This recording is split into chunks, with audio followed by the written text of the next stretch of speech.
The supreme function of statesmanship is to provide against preventable evils. In seeking to do so, it encounters obstacles which are deeply rooted in human nature. One is that by the very order of things, such evils are not demonstrable until they have occurred. At each stage in their onset, there is room for doubt and for dispute whether they be real or imaginary. By the same token, they attract little attention in comparison with current troubles which are both indisputable and pressing. Whence the besetting temptation of all politics to concern itself with the immediate present at the expense of the future.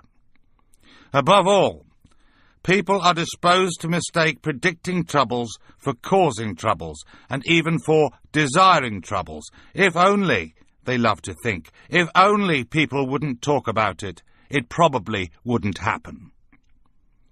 Perhaps this habit goes back to the primitive belief that the word and the thing, the name and the object, are identical. At all events, the discussion of future, grave, but with effort now avoidable evils is the most unpopular and at the same time the most necessary occupation for the politician. Those who knowingly shirk it deserve and not infrequently receive the curses of those who come after.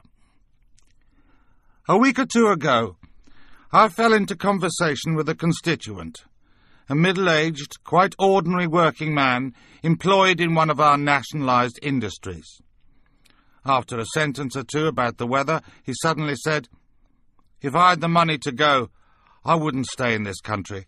I made some deprecatory reply to the effect that even this government wouldn't last forever, but he took no notice and continued. "I have 3 children, all of them been through grammar school, and 2 of them married now with family. I shan't be satisfied till I've seen them settled overseas. In this country, in 15 or 20 years' time, the black man will have the whip hand over the white man." I can already hear the chorus of execration. How dare I say such a horrible thing?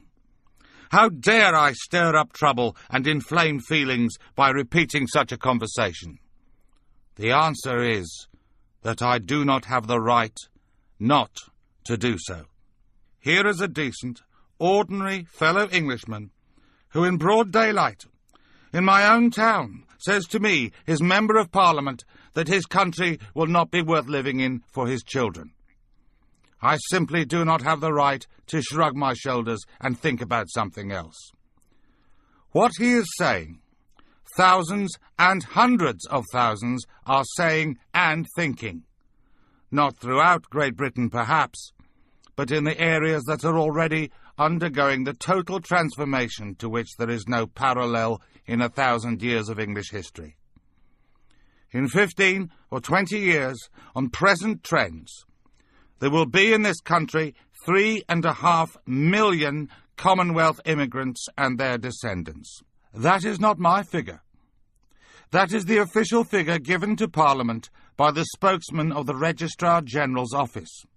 There is no comparable official figure for the year 2000, but it must be in the region of 5 to 7 million, approximately 1/10 of the whole population and approaching that of Greater London.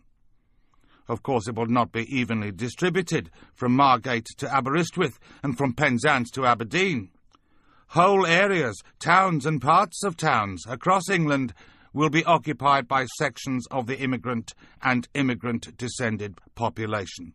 As time goes on, the proportion of this total who are immigrant descendants, those born in England, who arrived here by exactly the same route as the rest of us, will rapidly increase. Already by 1985, the native-born would constitute the majority. It is this fact which creates the extreme urgency of action now, of just that kind of action which is hardest for politicians to take. Action where the difficulties lie in the present, but the evils to be prevented or minimised lie several parliaments ahead. The natural and rational first question with a nation confronted by such a prospect is to ask, how can its dimensions be reduced? Granted it be not wholly preventable, can it be limited, bearing in mind that numbers are of the essence? The significance and consequence of an alien element introduced into a country or population are profoundly different according to whether that element is 1% or 10%. The answers to the simple and rational question are equally simple and rational. By stopping or virtually stopping further inflow and by promoting the maximum outflow. Both answers are part of the official policy of the Conservative Party. It almost passes belief that at this moment 20 or 30 additional immigrant children are arriving from overseas in Wolverhampton alone every week. And that means 15 or 20 additional families a decade or two hence. Those whom the gods wish to destroy, they first make mad. We must be mad, literally mad, as a nation, to be permitting the annual inflow of some 50,000 dependents, who are, for the most part, the material of the future growth of the immigrant-descended population. It is like watching a nation busily engaged in heaping up its own funeral pyre. So insane are we that we actually permit unmarried persons to immigrate for the purpose of founding a family with spouses and fiancés whom they have never seen. Let no one suppose that the flow of dependents will automatically tail off. On the contrary, even at the present admission rate of only 5,000 a year by voucher, there is sufficient for a further 325,000 dependents per annum ad infinitum, without taking into account the huge reservoir of existing relations in this country, and I am making no allowance at all for fraudulent entry. In these circumstances, nothing will suffice but that the total inflow for settlement should be reduced at once to negligible proportions, and that the necessary legislative and administrative measures be taken without delay. I stress the words, for settlement. This has nothing to do with the entry of Commonwealth citizens, any more than of aliens, into this country.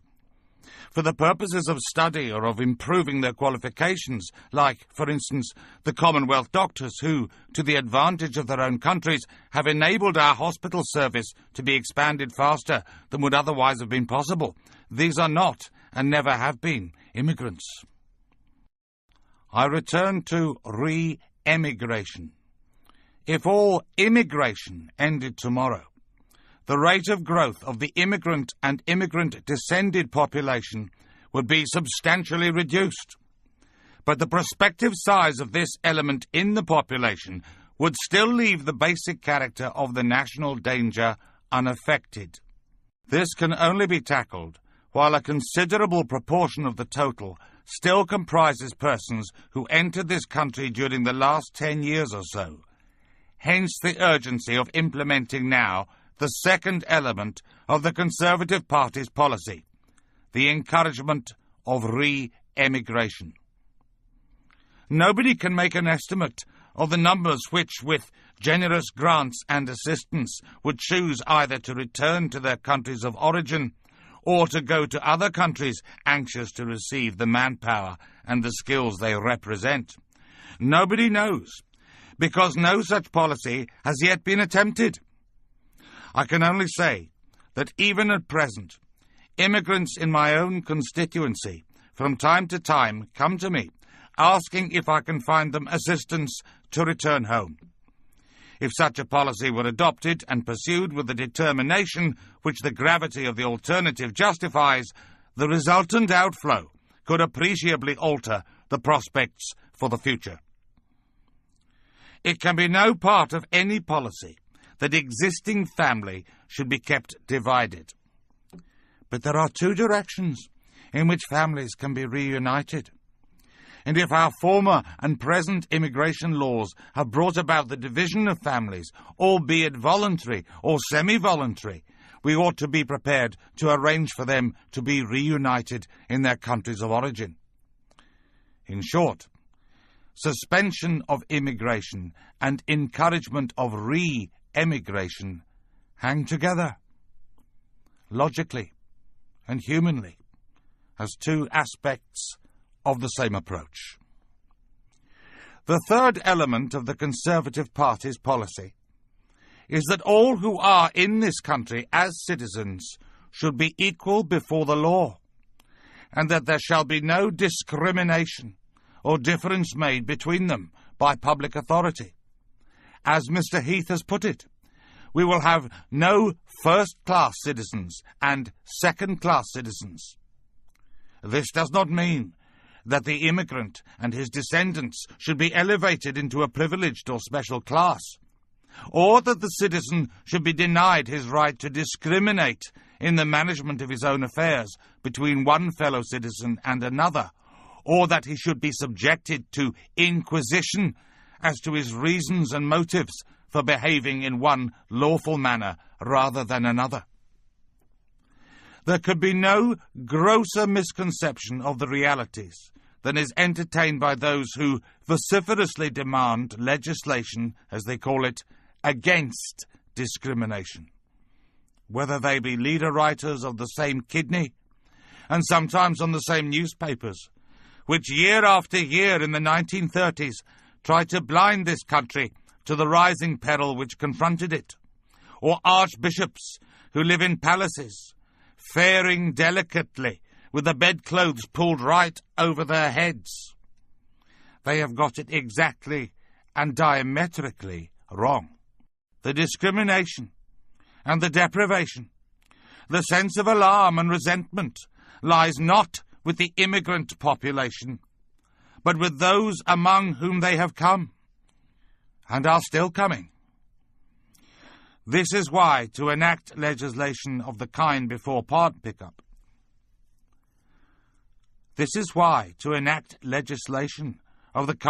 Parliament at this moment is to risk throwing a match onto the gunpowder. The kindest thing that can be said about those who propose and support it is they know not what they do. Nothing is more misleading than comparison between the Commonwealth immigrant in Britain and the American Negro. The Negro population of the United States, which was already in existence before the United States became a nation, started literally as slaves, and were later given the franchise and other rights of citizenship, to the exercise of which they have only gradually and still incompletely come.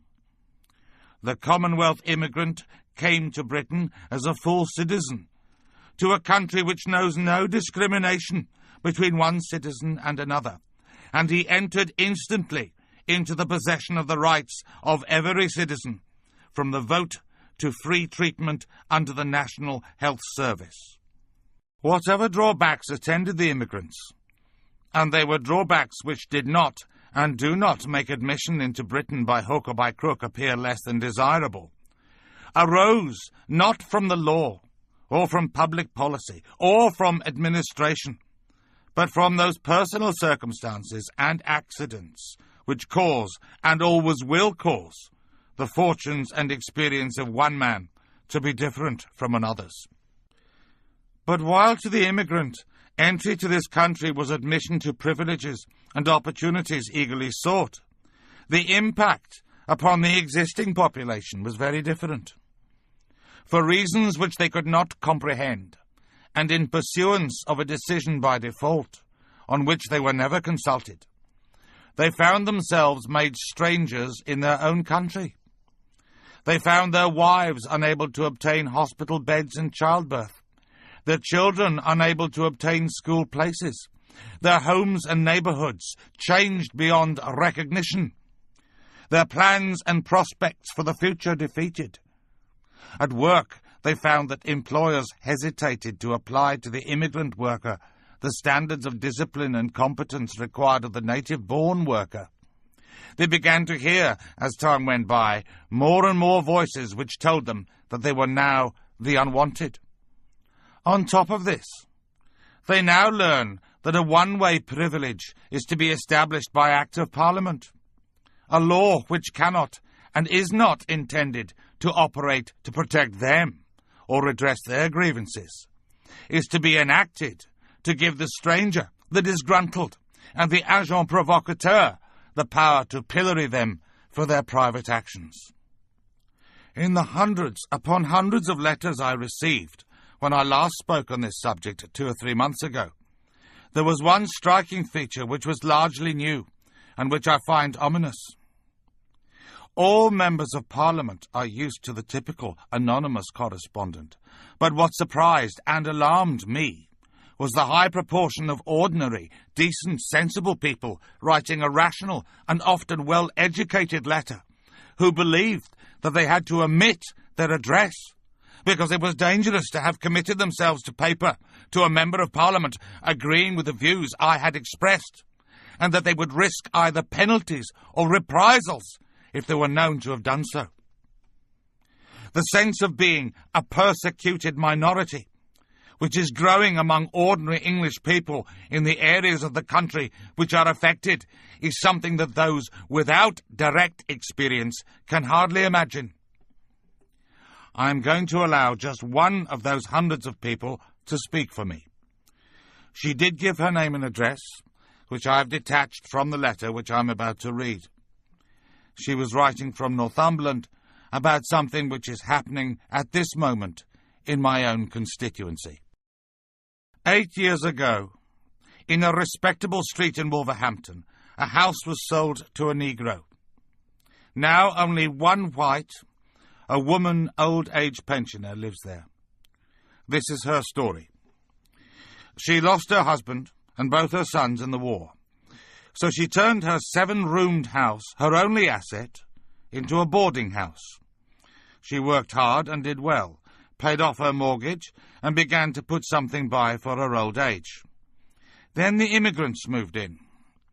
With growing fear, she saw one house after another taken over. The quiet streets became a place of noise and confusion. Regretfully, her white tenants moved out. The day after the last one left, she was awakened at 7 a.m. by 2 Negroes who wanted to use her phone to contact their employer. When she refused, as she would have refused any stranger at such an hour, she was abused and feared she would have been attacked but for the chain on her door.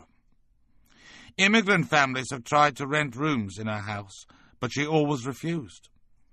Her little store of money went, and after paying her rates, she had less than £2 per week. She went to apply for a rate reduction, and was seen by a young girl, who, on hearing she had a 7-roomed house, suggested she should let part of it. When she said the only people she could get were Negroes, the girl said, "Racial prejudice won't get you anywhere in this country." So she went home. The telephone is her lifeline. Her family pay the bill and help her out as best they can. Immigrants have offered to buy her house as a price which the prospective landlord would be able to recover from his tenants in weeks, or at most in a few months. She is becoming afraid to go out. Windows are broken. She finds excreta pushed through her letterbox. When she goes to the shops, she is followed by children, charming, wide-grinning piccaninnies. They cannot speak English, but one word they know. Racialist, they chant. When the new Race Relations Bill is passed, this woman is convinced she will go to prison. And is she so wrong? I begin to wonder. The other dangerous delusion from which those who are willfully or otherwise blind to reality suffer is summed up in the word integration. To be integrated into a population means to become, for all practical purposes, indistinguishable from its other members. Now, at all times, where there are marked physical differences, especially of colour, integration is difficult, though over a period not impossible. There are among the Commonwealth immigrants who have come to live here in the last 15 years or so many thousands whose wish and purpose is to be integrated, and whose every thought and endeavour is bent in that direction. But to imagine that such a thing enters the heads of a great and growing majority of immigrants and their descendants is a ludicrous misconception, and a dangerous one to boot. We are on the verge here of a change.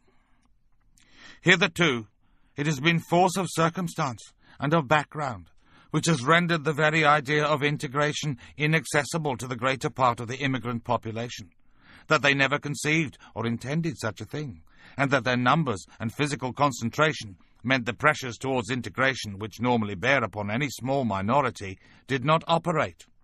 Now we are seeing the growth of positive forces acting against integration, of vested interests in the preservation and sharpening of racial and religious differences, with a view to the exercise of actual domination, first over fellow immigrants, and then over the rest of the population. The cloud no bigger than a man's hand that can so rapidly overcast the sky has been visible recently in Wolverhampton, and has shown signs of spreading quickly. The words I am about to use, verbatim, as they appeared in the local press on 17th of February, are not mine, but those of a Labour Member of Parliament who is a minister in the present government. The Sikh community's campaign to maintain customs inappropriate in Britain is much to be regretted. Working in Britain, particularly in the public services, they should be prepared to accept the terms and conditions of their employment.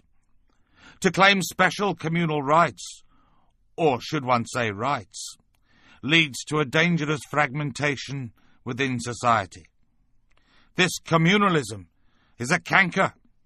Whether practiced by one colour or another, it is to be strongly condemned. All credit to John Stonehouse for having had the insight to perceive that, and the courage to say it.